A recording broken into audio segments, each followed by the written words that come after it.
ఉగ్రదేశం పాకిస్తాన్ నిజ స్వరూపాన్ని ప్రపంచ స్థాయిలో ఎండగట్టేందుకు భారత్ సిద్ధమైంది. ఆపరేషన్ సింధూర్పై విదేశాలకు వివరించేందుకు అఖిలపక్ష బృందాలు బయలుదేరాయి.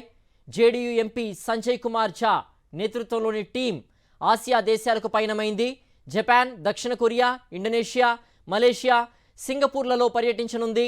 BJP MP Aparajita Sarangi, TMC MP Abhishek Banerjee, CPM సభ్యుడు జాన్ బ్రిటస్ సహా వివిధ పార్టీలకు చెందిన 7 ఎంపీలు ఈ బృందంలో సభ్యులుగా ఉన్నారు. మాజీ అంబాసిడర్ మోహన్ కుమార్ వీరిని గైడ్ చేస్తున్నారు.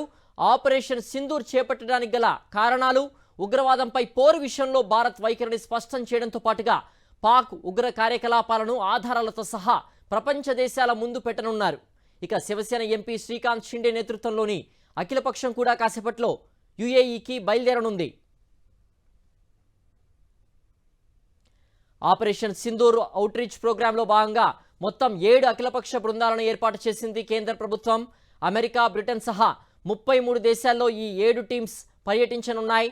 ఇందులో 15 ఐక్యరాజ్య సమితి భద్రతా మండలి సర్వసభ్య దేశాలు.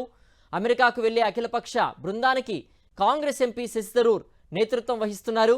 అలాగే బీజేపీ ఎంపీలు Ravi Shankar Prasad, Jay Panda, DMK MP Kanimozhi, NCP SP MP Supriya Sule కూడా ఇతర టీమ్స్ ను లీడ్ చేస్తున్నారు.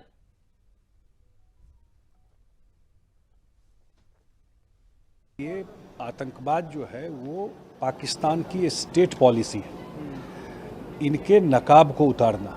ये आतंकवाद कोई वहाँ से कोई 2-4 लोग ऐसे नहीं आते हैं, पूरा स्टेट उसको स्पॉन्सर करता है, पूरा थ्राइव करता है स्टेट के सपोर्ट से।